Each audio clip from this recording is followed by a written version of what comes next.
There's a few people watching, like the guy that designed the London Night Cafe, I think, is watching, which is like a neo-decadent like space.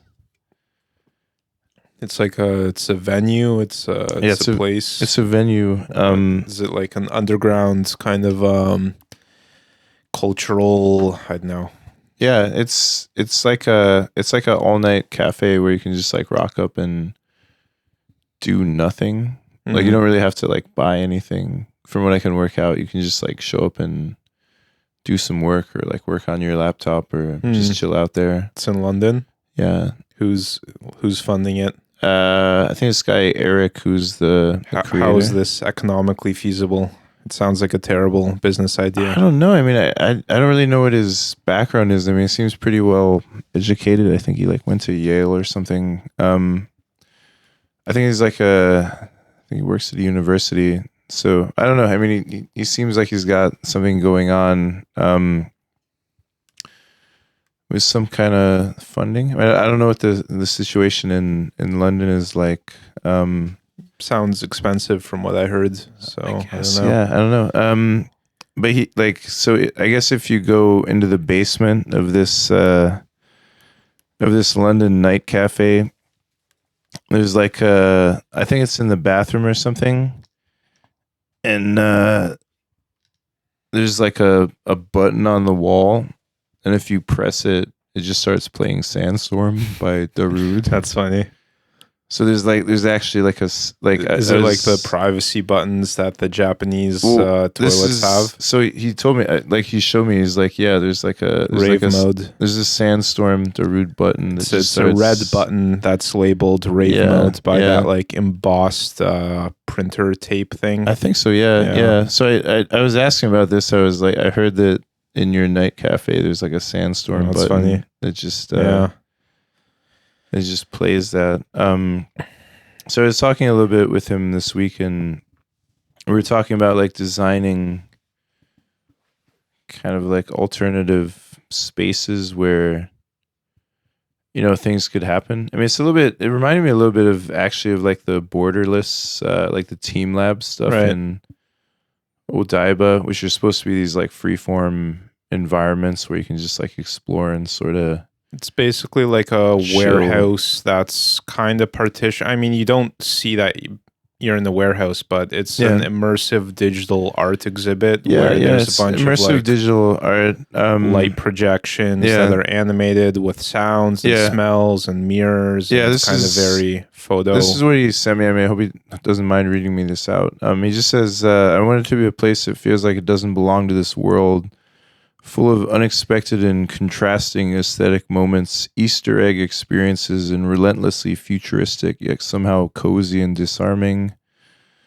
So yeah, I mean, I think he's kind of working on these, designing these spaces where you can like, he says, I'm obsessed with the idea of art and writing. There's, oh wait, where is this? He was explaining it.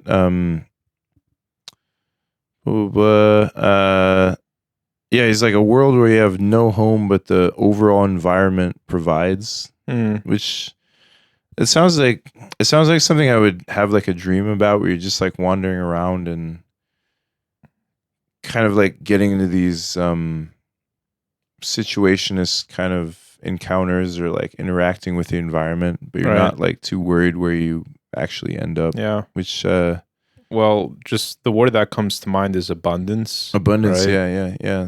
So he's actually designed this night cafe, which seems like a place I would want to go and hang out if I was ever in London. Because we're kind of advertising it here. Anyone that's in London should go and check this out and just hang out there.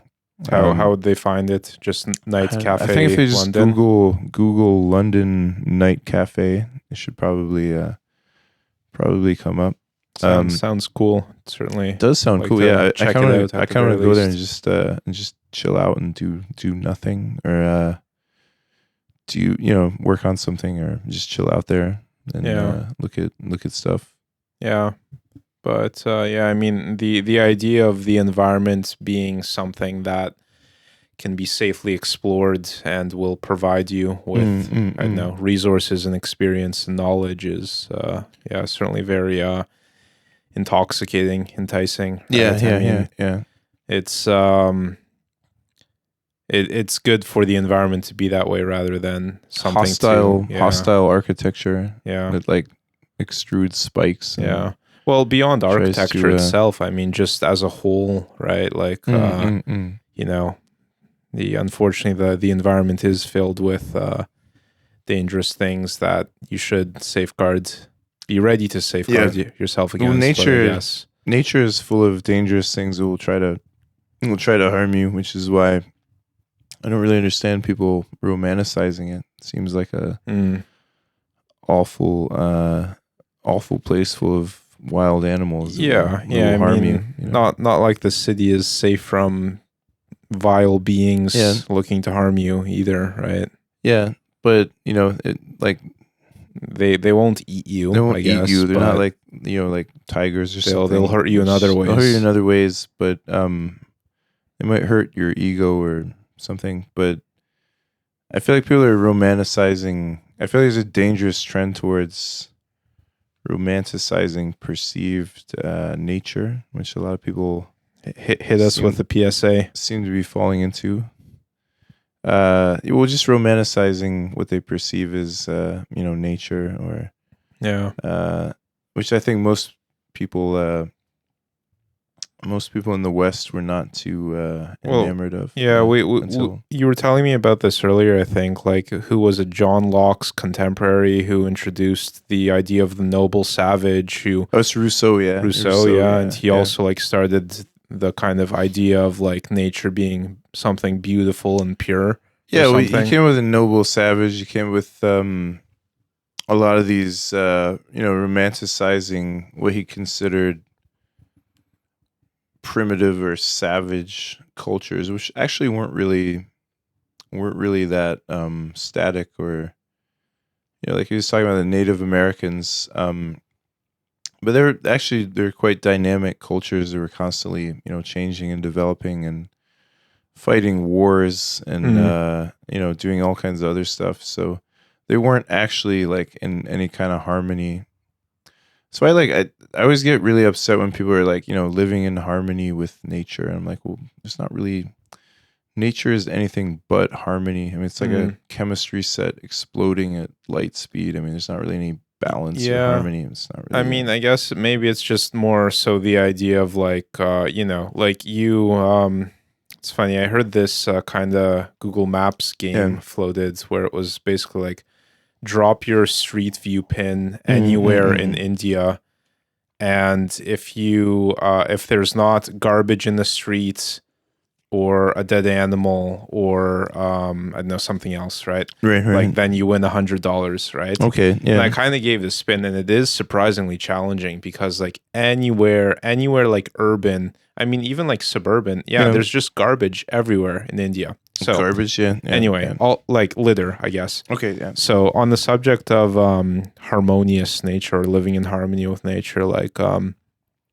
guess the idea is just like when you see a plastic wrapper lying in the field, it's just like very obviously disharmonious, I guess, right? But like I don't know, were natives littering, I guess? I mean, they didn't really have like inorganic stuff to litter the landscape with, right? And surely like but even that's a bit of an artificial distinction. I mean, petroleum products are made from liquefied fossils in a way. Dinosaur. So even that petroleum comes from organic sort of a organic waste byproduct. I mean, turn into plastic. Ultimately, it's all just carbon and stuff, right? Yeah, mostly just carbon, but it doesn't really change how much plastic, polypropylene or whatever label wrapper sticks out, or how it doesn't degrade at all, right? True. Like the passage of time doesn't really seem to. True, but I think there's the idea that like evolution is sort of change, and things are always going to keep changing. So it's true. Denying petroleum and plastic is a bit of a fantasy of the way. So, like plastic's kind of interesting because, like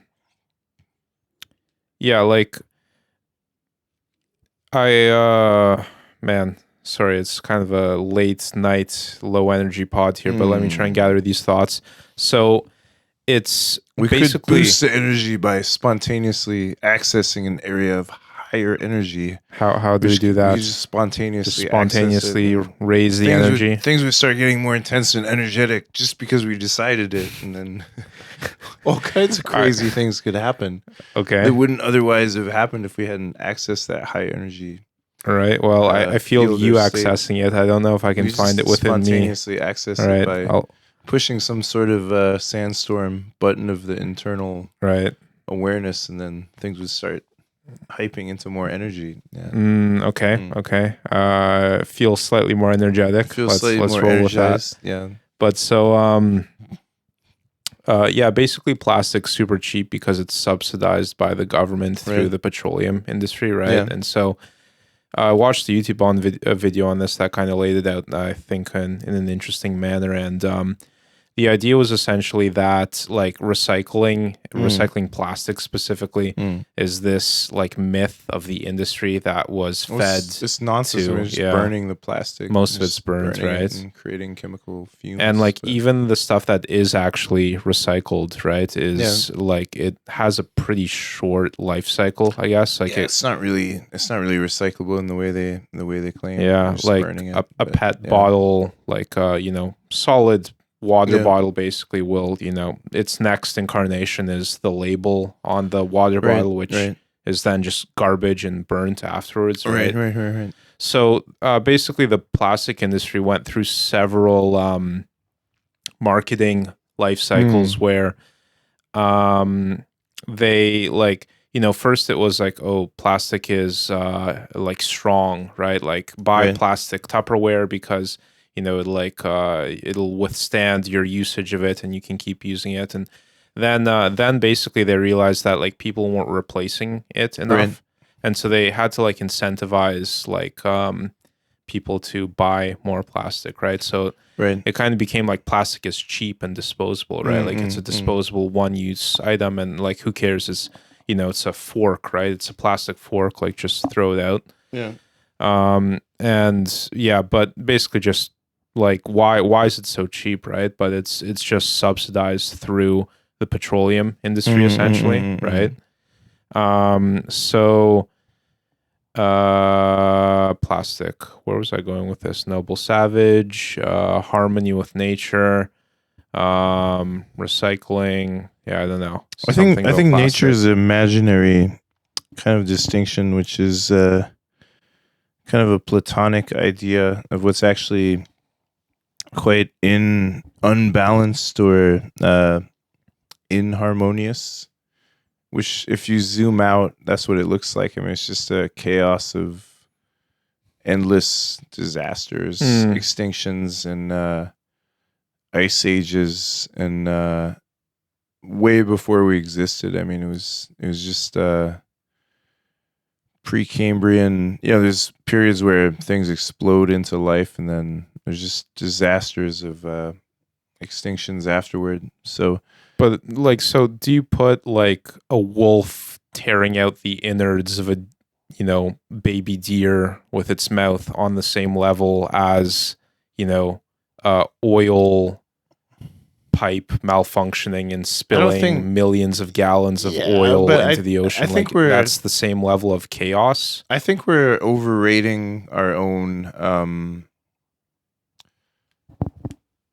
I don't know. I think there's a kind of imaginary sense in which people assume there's some sort of balance or naturally sustaining endless balance that can be accessed. When I think that's a bit of a fantasy if you look at the geological record, which is essentially everything becomes extinct after long enough, and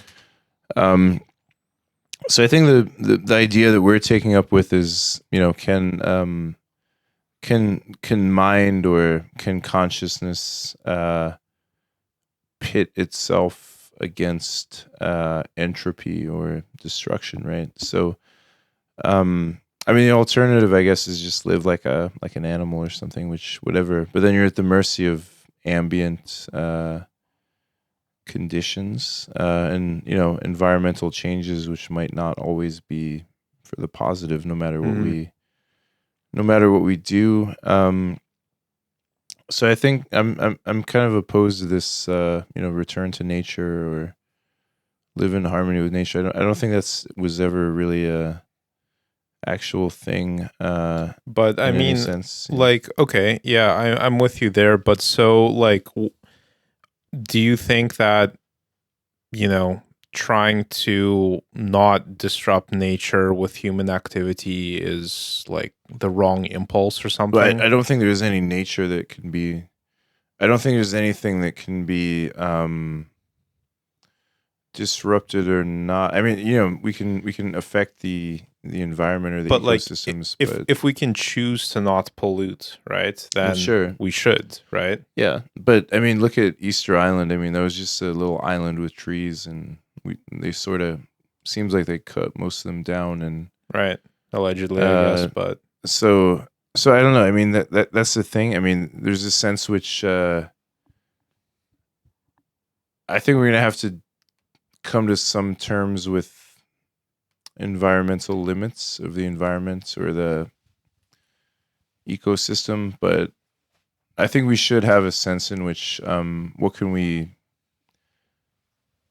optimize this, or how could we sort of figure out some way of long-term dealing with it? Sure, but I don't know. I think we're still left with a basic, entropy or environmental problem of the environment is basically trying to kill us and always has been.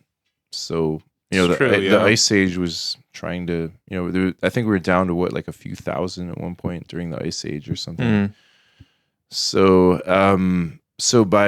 if you look at it in those terms, like our current polluted climate change Earth is still a massive victory over prehistoric Ice Age, because now there's 7 billion of us versus a few thousand. Yeah, and there was no plastic at that time. There was no environmental pollution. There was no industry. There was nothing, right? Well, there was nothing, right? So, so if you look at it in those terms, we're kind of winning in the sense that 7 billion of us now exist versus a few thousand. So I guess that's a cause for optimism in a way, which is we've definitely optimized certain parts of the environment in our favor. Whether it seems that way or not. Question is how badly is it gonna come and bite us in the ass, right? Like, well, it probably will. We talked about it earlier today, but like, it's October, and up until recently, it's been close to 30 degrees here in Tokyo, pretty, very, very humid still, and certainly like very reminiscent of summer. And you, I think, even voiced it like as if something's broken, right? So I mean, it might get rough, but I think I want to be optimistic in the sense that the human project of confronting entropy has to lead to where it will. I don't think we can ever. I don't think we're meant to be just static or unchanging or doing the same thing forever. I mean, there's some periods where that seems like that's what we kind of did, but I don't think that's the drive of our species, I guess. I'd agree with you. And I mean, like, ultimately, I do hope that we are headed for a higher island of stability, I guess, right? Yeah. Like, maybe there is, if uncontacted tribes are living in a state of unchangingness, right, where they're basically just living off the land, then, maybe there is some kind of next level iteration of that, which is, fusion, harnessing like human population that I think it has to go somewhere. I don't think there's any. I don't think any kind of retreat to the past is going to work. Well, yeah, I mean that whole idea is just doomed from the start, right? Like you can't go back on. You can't go back, but people want to believe that, man. I think that's the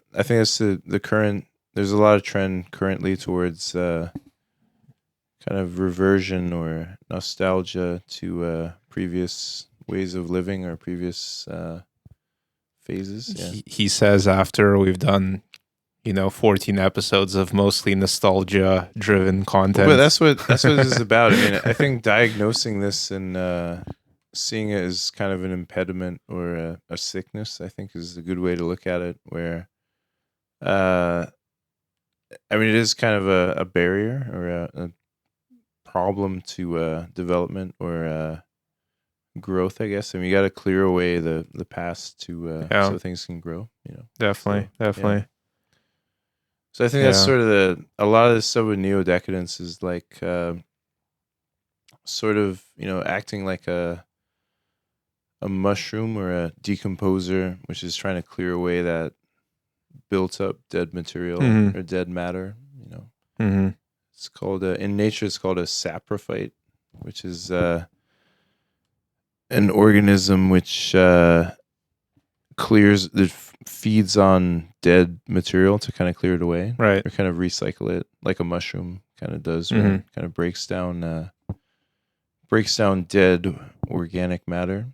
So that's sort of what that kind of needs to happen with culture as well. Otherwise, things won't really progress or develop, or they'll get too nostalgic. Right? Yeah, certainly.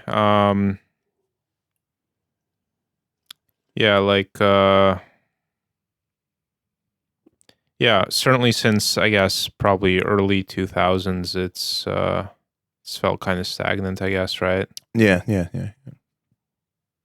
Well, I mean, there's a lot of money to be made in just reselling or recreating these kind of 20th century, tropes or whatever.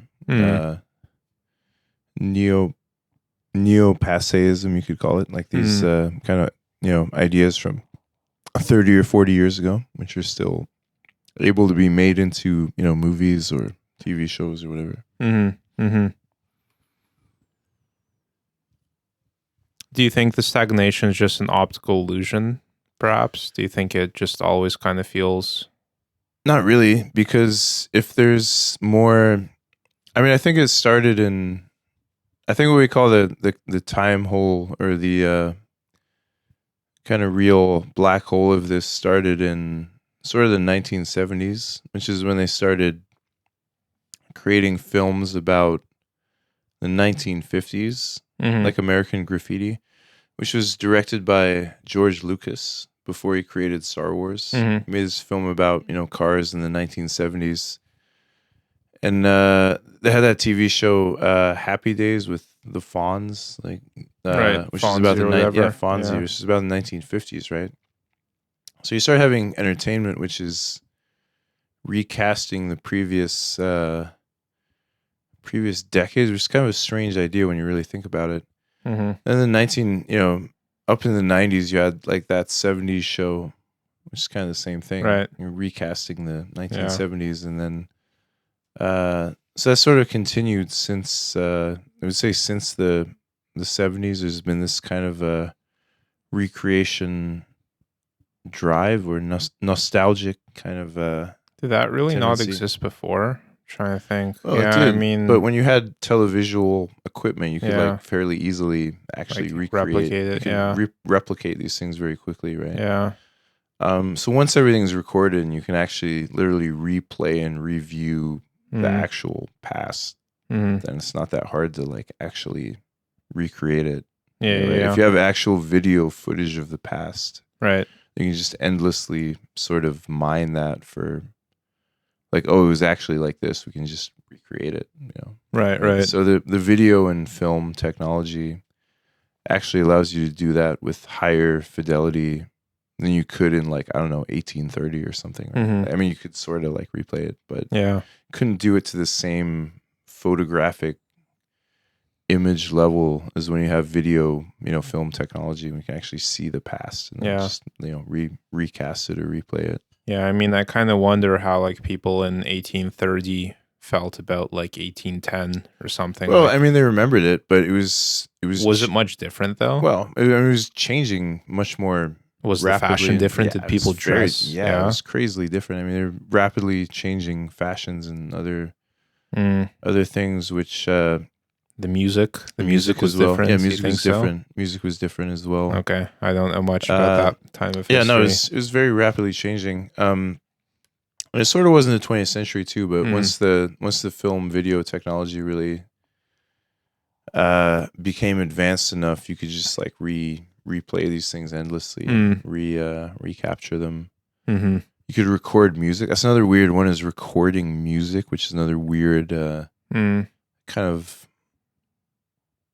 almost oppressive idea. Yeah.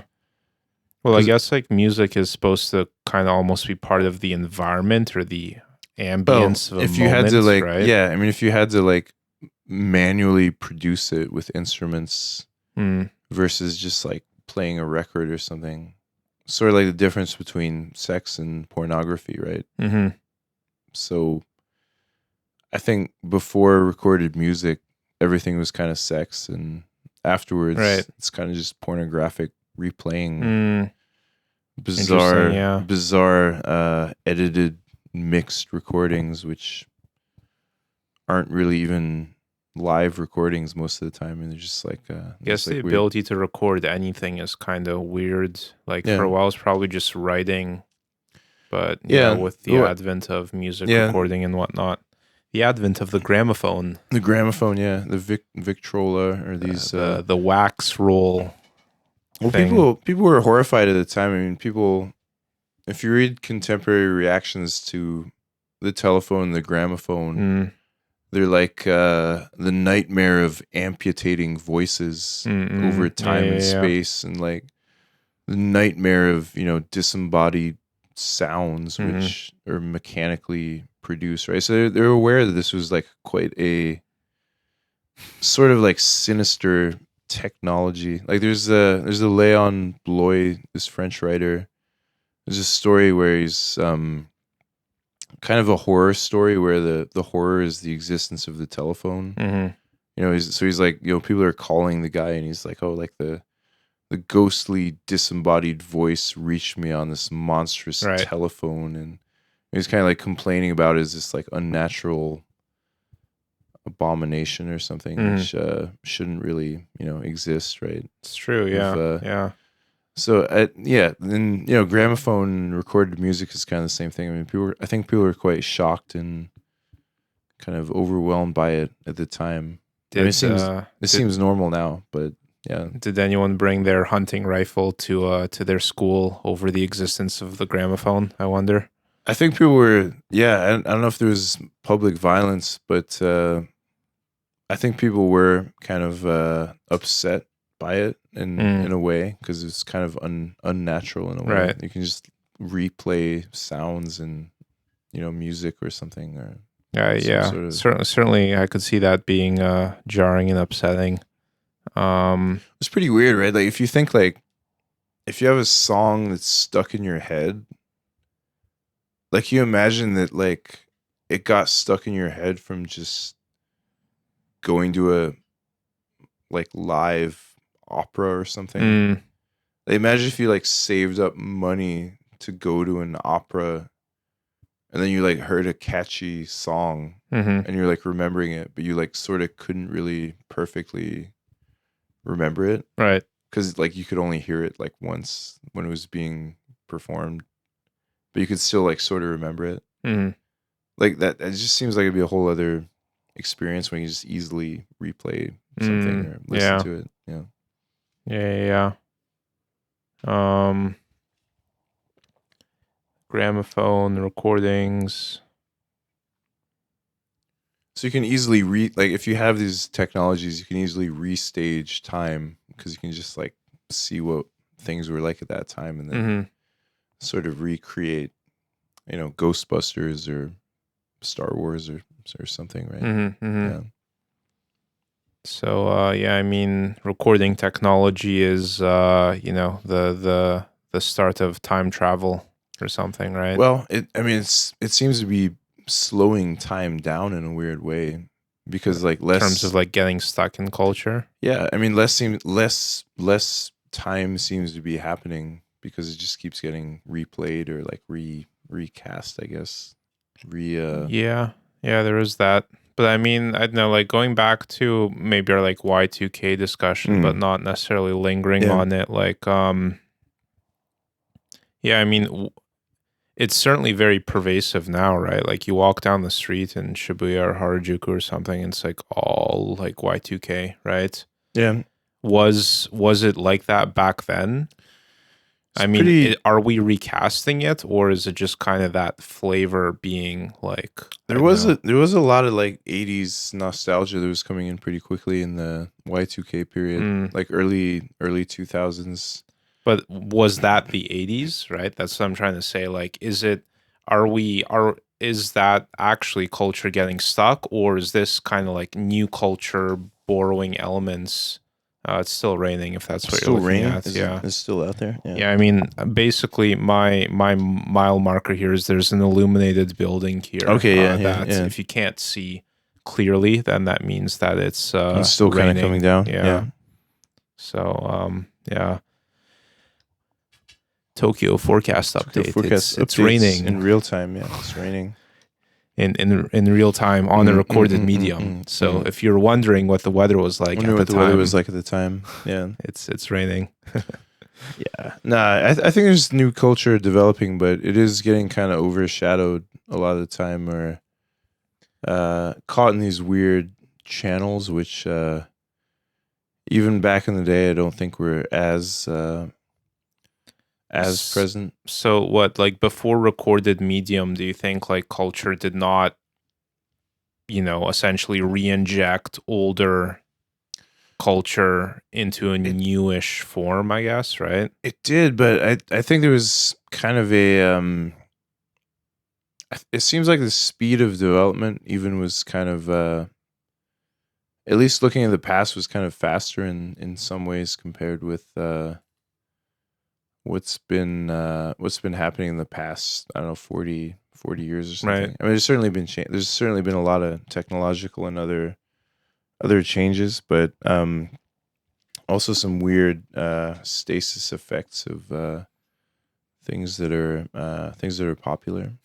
I don't know if music is progressing. I mean, I get the sense that like even the United States, a lot of the music from the 90s and the 80s is still kind of the main music versus things from the past like 20 years or something. Yeah, and I mean, there is a kind of, very much in this vein. I showed you some time ago this electronic artist, I believe from the UK, called Sam Gillantry. Right. Gillantry. Okay. And his album, which I'm thinking of, is Escapism 3. Yeah.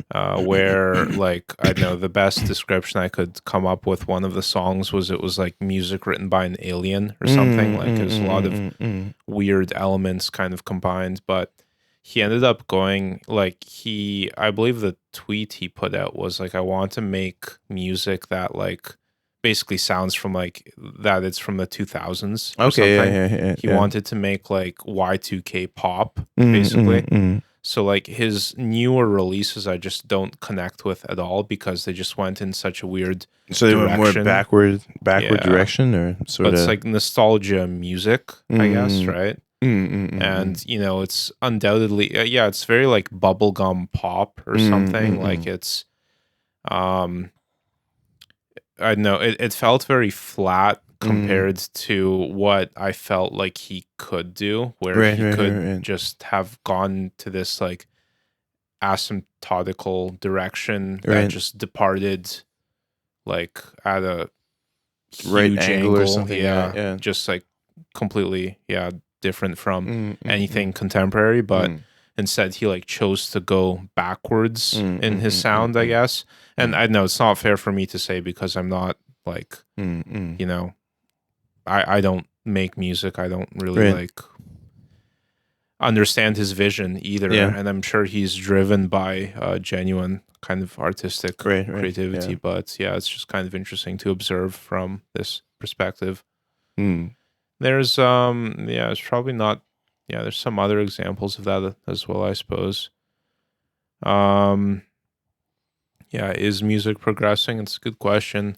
I don't think it's at least from what I can see, it's not being that interesting, or seems to have gotten quite cheesy and predictable compared to previous eras. But I mean, maybe I'm just not looking at it deeply enough. I'm sure there's people that are going quite deep into it and pushing new sounds, pushing new ideas.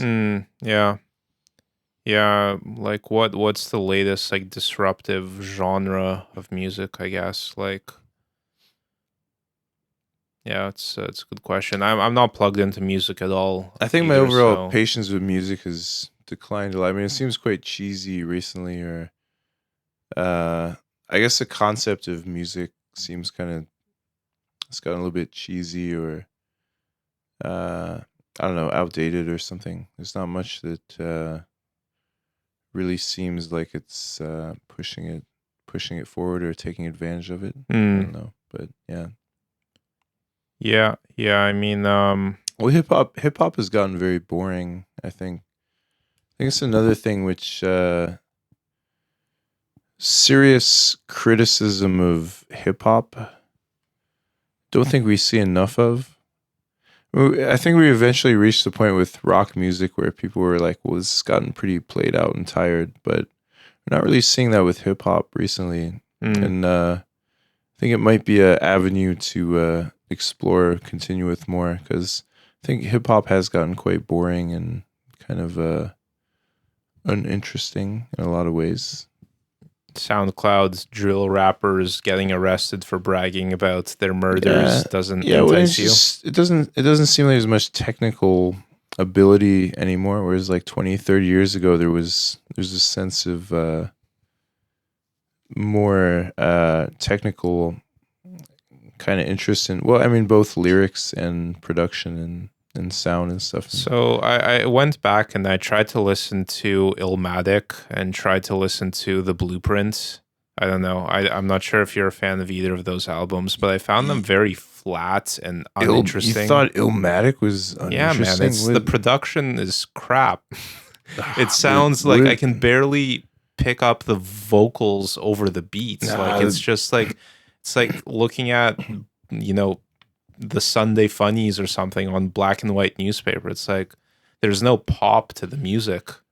Like I don't doubt the lyricism is great. Like I didn't get around to appreciating it because I could barely hear it. Right? You didn't think it was? I don't know. It seems pretty produced. It was pretty serious production. I don't know, man. It wasn't very it was pretty lackluster. Nas's lyrics are pretty. I don't doubt it. I just couldn't hear them. You weren't paying attention to the lyrics, or like what were I was trying, but again, it was 2D music or something. Like in what sense? Like what was? You don't think it was compressed enough or something? Like, it was too compressed or something, right? Like it was everything was on some flat level, right? There was no depth to the song. There was no separation. How were you listening? Were you just listening on headphones? Or yeah, same headphones that I listened to My Beautiful Dark Twisted Fantasy to, and certainly appreciate that a whole lot more, I guess. I don't know. I guess just what Nas was doing with both beat matching and lyrics and complexity of what he's rhyming was massively superior to Kanye or something. It's hard to explain it, but much deeper lyricism, I would say, with certainly with that album. I mean, most of Nas' albums, the second one's Nas is or whatever. All of his early couple albums are much more sophisticated lyrics, I would say. If you're following what he's rhyming. I'll try and listen more carefully. I don't know. Maybe I'm going deaf in my ears and I can't. Yeah. Well, Nas is. I feel like Nas is sort of like a poet in a way, where he has that sort of same focus of rhyming and what he's arriving at, and right. His words there versus just talking, which seems to be the recent trend. I mean, recent actual poetry is equally bad. So I think they're both degenerating in turn because they've gotten less interested in technical qualities. Well, once you stop being concerned with that, then you can't really arrive at much, I would say. Right. Okay. Well, okay, so maybe zooming back out a bit, like, okay, so culture sucks, or I don't know, culture's stuck. How does it get unstuck? I mean, well, engagement with serious material, I guess. Like if you're looking at serious stuff when people are pushing things, then you're gonna get inspired to create similar material. You know? So does it? We've talked about the algorithm a bit more. I mean, is the issue that the media that is whose signals being amplified is bottom of the barrel reptile brain? I would say it's pretty low level. It's certainly low level, but I mean, is that the issue? Is that why people aren't engaging with higher level, more serious culture? Well, I think they don't have many, such as this podcast. I think, yeah. I mean, right. I think like and comment. Don't have maybe many outlets where they can discover it. I guess I don't know where people would get interested in things if they're not able to engage with important material from the past in kind of a free way, where they're just able to look at it or kind of browse through it, or naturally come across it or engage with it. Well, can you flesh that out a bit? Like what would that look like? I guess like how would that happen? Just coming to things and freely looking through them, or kind of reading them or browsing them or listening to them without kind of a scarcity of time thing, right? Like I mean, arguably again by design, like reality is built in such a way that there's not exactly like a lot of time for most people to really contemplate even the nature of existence, or take in worthwhile culture productions, right? Everything's fast food, right? And like have your cigarette, have your Winston, and get back to work or whatever, right? Yeah, I mean, there's that sense of it where there's not much incentive to look deeper, I guess, or kind of engage with deeper material. I mean, there's definitely the incentive. It's just I know the time, I guess, or like the ability to do so, right? Like it's all like how do you go about that? How do you find the time to do that, right? Yeah. I think there's definitely time, but yeah, you might have to carve it out a little bit, or get I mean, the good thing with the internet is that you can log up a lot of these things quite quickly, that without necessarily having to even buy a book or buy some music or go out and buy a physical record or a physical book. I mean, you can just download a lot of these things and kind of go into them or engage with them. Yeah. If you find the time to look away from your TikToks or whatever, I suppose, right? Yeah. Yeah, I mean, we've gone, maybe the broader shift in the last, I don't know, half century or whatever is going from like scarcity of information to accessibility of info. Emphasis on excess of accessibility, even though it's a different word, but like it's a torrential amount of information, and the signal to noise ratio has shifted. It shifted, right? There's definitely more noise relative to signal. But I don't know. I mean, there were like tabloids and hucksters and whatnot. Yeah, there's low value content back in the day. I mean, there's low value TV shows and music and radio and kind of stuff. Newspapers, I'm sure. Newspapers as well. Yeah. Yeah, how quickly did well, I mean, tabloid is just a form factor, but yeah, how quickly did rag of a newspaper come out after the invention of the printing press, right? Like, was it always high value information? Nah, there's crazy pamphlets and other low value kind of low signal stuff coming out all the time. So I don't think it's super recent phenomenon, but I think there's less incentive to really kind of manually do stuff, I guess, or manually engage with things.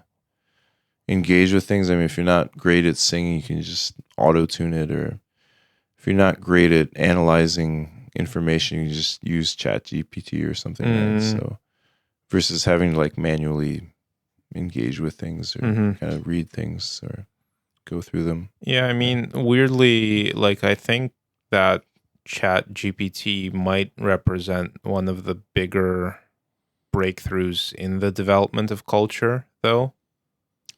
I don't know, man. I don't think I haven't seen anything. It seems pretty whack so far. What I would say, I haven't seen anything. So, like, it should be a tool that artists use, basically, or artists or creatives as a whole, right? No one I know that is doing anything interesting is like using it really. So I mean, like. Well, in theory, who are we talking about? Lenny Coral or whatever? Well, I mean, that's like a very specific exception, right? But I'm saying that's not really Chat GPT. I mean, it's more like an AI. Chat GPT has image generation too, though. Yeah. I mean, there's image generation software which can be used interestingly, but like, so just for example, I mean, I was working on a project for work recently, which essentially, we were re-implementing a tool for a slightly different environment. Let's say that. And basically how I approached this, I was handed this problem, and I essentially ChatGPT let me work at a higher level in solving that issue, right? Where I became like the manager orchestrating it. I became the architect rather than, the guy with the welding torch or whatever, right? Like, so in that, it empowered me essentially, right? Yeah, like I mean, it lets you move one step up in the kind of creative process, right? Yeah, I'm sure there's some things you can use it for that would have kind of technical aspects or something, but I mean, so building on that further, like ChatGPT taught me how to master the audio on this podcast, right? I was feeding it like screenshots of my editing software, and it was telling me like what to do and how to tweak it. I mean, there's what's the goal even, right? Because I just see a huge screen with a bunch of buttons on it. That's I hard have to no make sense idea, of it, right? Yeah. And so like now it's teaching me how to do stuff, and like, just today I was like trying to figure out if my new motorcycle exhaust would be within the sound regulations of the track I want to attend to. Right. And it was spitting out the mathematical equations and calculating. It's explaining it quite clearly. Basically it showed me that it should be within the scope of audio. But it was like spitting, like I can show you. It's like, calculus that I would never do by, not calculus, but equations you would not normally come up with. Like I maybe briefly studied them in high school or university, but like I wouldn't sit and calculate that, right? But so it's unlocked so much. And like, who would I even call? I don't even have a friend I could ask those about questions, these technical issues. Yeah. So like, it's, I don't know, it lets you access the wealth of human knowledge in the interface of, a chat or a call, right? That's so powerful, right? Like, how is that not the step forward? I think it'll probably improve in a lot of ways. Like, I'm interested to see where it goes, I guess. I mean, I think there's ways which it'll hopefully keep improving. I hope so, yeah. Keep developing and will be useful. So I'm interested to see where it goes. I think there's some specific areas where maybe not, I don't know. I mean, I'm sure people will be using it in interesting, unexpected ways, hopefully. Yeah. Similar to the AI image generation software. Yeah. In particular, maybe just one point that I thought was interesting about the very latest version of ChatGPT, which is O1, aka I think they call it Strawberry as well. But what they added in this version is basically the chat thinks, or the model thinks before replying. So it spends 10 to 30 seconds before it gets back to you and starts basically like fleshing out the problem and like figuring out the approach, right? Like, I don't know, it's not that it seems to me that we could be on, we could be a decade or half decade away from like artificial general intelligence, right? Like, it's ramping up pretty quickly in that direction, right? Yeah, maybe, but that's still a pretty strong but like strong claim, I guess. But yeah, it's just like in terms of technological development, okay, you look at internal combustion engines, which seem to have basically been nailed in the 90s or something. And since then, it's been kind of tighter and tighter environmental regulations and whatnot.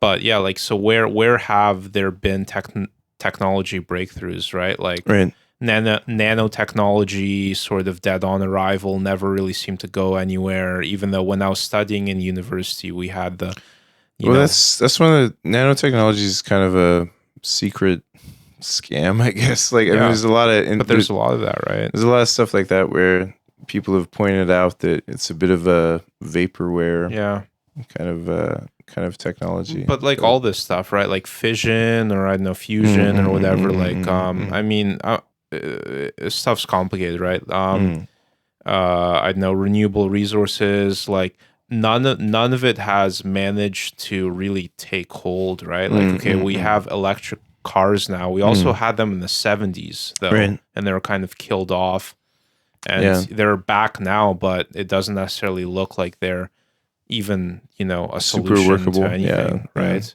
Like, it's okay, it's electric, but now it's a fossil fuel plant that's generating the emissions rather than your exact vehicle, I guess. But yeah, like within technology, like where has there been the breakthrough, right?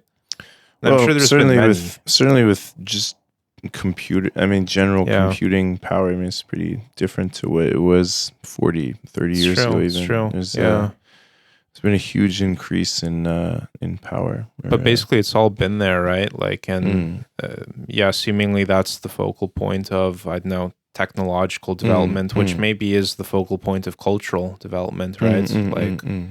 Maybe today's poets are data analysts who are, writing the large language model, right? Like, kind of word saladed that a bit, but I think the point is correct. There's valid, at there's least. something there. I'd like to see a bit more, I guess, connectivity or kind of all of this linking up, but still seems a bit, I don't know, separated at the moment. But I think things could link up in interesting ways. Yeah, I hope so. Well, so let's see. We're at 55 minutes here, and there's a question of how much do we trim off the front? Where do you think this discussion starts? It's difficult to remember. Hey, it started with London Night Cafe. Then we went into nature and noble savages and plastic. I think we should continue to discuss the night cafe. Night cafe. Here, are you shilling Neo-decadent? I'm shilling the night cafe, which I think is interesting. Which is a proxy for shilling Neo-decadence. Interesting space, which people should go check out if they're in London. So. Yeah. London seems interesting. I mean, I'd like to get there at some point and check it out. I do feel like the vibes are, if anything, more optimistic or something. I don't know. I feel like they have a... I feel in London? I don't know. Like, I get... Even the people that seem like they have kind of a downbeat take, I feel like there's some weird optimism or something. Or Interesting. compared to here in a way. Yeah, I don't really know anyone living there. I know last London. I heard, it just sounded like the immigration situation was pretty apparent there as well, and crime and petty crime and all that being there's certainly factors. I think there's crime, but if people are optimistic despite that, then I do get the sense there's quite many active scenes still around. You know, people in different cities or different areas still kind of maintaining their own local, party scene or cultural scene or something. Whereas I don't know if other places, if that's such a thing, really. I mean, I feel like it's gotten kind of less and less, or maybe less than it was in the past in other countries. I think New York's a hot spot for that as well. New York seems really boring, man. I never see anything in New York that interests me, really. I'm mostly in touch with it through just like comedy podcasts and ongoings. And it seems pretty lively in that regard. It seems boring, man. I never like anything with like art or poetry or writing or music. if it's from New York, I can always like guess what it's gonna be like, and it's always just like boring or not challenging or different or interesting.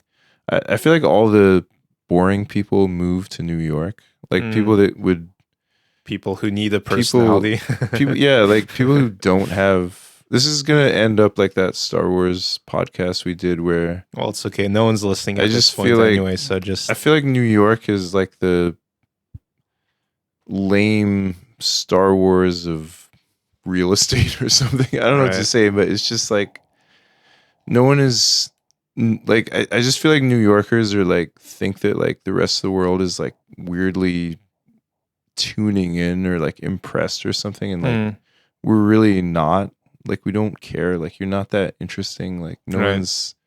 Other people in Tokyo, like Lima or like I don't know, St. Petersburg or wherever.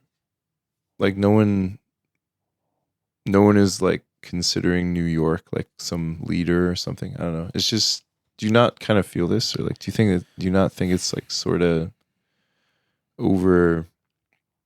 I guess, yeah. I mean, well, just the question of like what is really coming out of New York onto the global scale, I guess, in terms of revolutionary or I don't know, man. I mean, I guess just like very ground level stuff like music, art, writing, poetry, clothes. I mean, it just it feels very played out at this point. Yeah. Like and I feel like people are afraid to say this. Like I always seem to be the only person that's saying this. Like New York is whack, or like I never hear anyone. I feel like this is like an unsayable thing or something. Like I don't know why it would be. I mean, like presumably, if something is vital and active, then it's welcome to challenges. You know what I mean? Like if no one's challenging it, then is it really, healthy? I guess. Yeah. But I never hear anyone say this. I'm like, episode title: New York is whack. New York is whack. Yeah, New York is whack, and like it needs to get over itself. Like we really don't know. Like the rest of the world doesn't care. Like you're not setting trends for the rest of us. Like we really don't care. Your lifestyles are not that interesting to the rest of us. Like we're actually doing much cooler shit that like is not, I don't know, just off page or off stage or something. Yeah, I don't know. Am I like? I guess I don't know if you feel this, but. I mean, I don't. Like, I mean, again, maybe like you don't have that much invested, or you're not really paying attention. But what I again, all I can say is I find that in terms of like stand-up comedy, New York is, I think, the place basically. Okay, like, well, maybe that's the one healthy thing. Yeah, then. I mean, now like Austin is kind of like creating its own scene and might overtake. Yeah. But if you don't care about stand-up, then like I mean, what else is coming out of New York? I mean, I purchased a leather jacket from Shot recently, and Shot's like a New York company, and I think still even makes stuff in New York. It's cool, but I know, is it just recycling of 60s fashion? Maybe, right? I mean, it's literally a cafe racer jacket, which is, I just think there's this assumption that like I feel like people go into it thinking it's like still the like 70s or 80s. Like this is another weird time hole nostalgia thing where I feel like people are like playing on it as if it's still like the 70s or the 80s, right? Which is when it was kind of more interesting. Yeah. But like it's really not. Yeah, like, I mean, it's not 1975. It's not 1980. The funny thing is, I think people living in New York would agree with you. That's it's kind of like I don't know. Yeah, certainly a sentiment I've heard voiced is New York isn't what it was before. It was good when it was dangerous, and now it's like kind of like gentrified and boring. And I think people are not ready to accept that like other cities are sort of where it's at more. I mean, I think that's maybe the next step is for people to be like other cities that people maybe wouldn't think or like where it's actually at. Mm-hmm. And I was kind of talking about this with the Night Cafe Eric there, where he was saying he was more interested in people that are in sort of non London, Paris, New York cities, which there's nothing wrong with that. I mean, again, like I'm quite interested in London, but I think maybe some of that challenge from the edges is important too, where it's sort of like, well, the rest of the world is not necessarily taking cues from these cities or like really considering them that important. Yeah, I mean, I met with my friend from high school, Josh, and his wife, Lily, a few weeks ago, and they actually like met in Paris and lived in Paris kind of as expats for a bit. And their take was kind of like, it's I don't know, again, just a very stagnant kind of Paris, up its own ass culture, where like, it's not really a center of economic growth or anything, right? Like it's just kind of stuck in its ways and not it's not really like the center of culture that it wants to believe it is anymore. Like it was in the past, right? But well, my friends and my other artist friends in the US and like places like Cleveland, like they're also like fuck New York, they're like Cleveland, like other cities like Cleveland or like other places are more, there's actually kind of like a vibrant history and scene and things happening too. So I mean, there's kind of been talks of like Detroit revival and Detroit revival. I don't know. I think there's some advantageous programs where you can almost get like paid to like revitalize certain communities there. Hopefully not just gentrify them, but hopefully not gentrify them. But I mean, it does sound kind of like dog whistle's the wrong word, but like that should attract artists is what I'm trying to say, because if it can be economically feasible to live there, then if you're not like working 2 jobs to afford your tiny Manhattan apartment, then maybe you do have time to actually get into something interesting. But as much as should we leave it on that note, or I guess we should. We're about time. I think we're at an hour and a bit here. New York is whack. New York is whack. I changed kind of the plugging format since I realized I'm not going to run the Bukuro Boys Instagram too much. So I switched it to plug Justin Isis 93. My Instagram. Okay. Well, yours plus mine, right? Okay, yeah. Justin Isis 93. On Instagram and Twitter. And Twitter. No, I don't remember what the Twitter is. I have Justin Isis 1. I think so, yeah. Okay. Anyway, get on that Twitter. It'll be in the description. People are following. I think there's more people paying attention from Twitter. I mean, I saw someone follow me as well on Instagram from this. From Twitter or just from one of the episodes. I want to maybe I won't give the shout out because it doesn't really seem necessary. But I appreciate the follow and hope you find our lives interesting. Anyway, Justin Isis 93, DBLV on Twitter. And no, not Twitter, Instagram. Anyway, my brain is fried. It's late. New York is whack. Have a good week and catch you next time. Peace.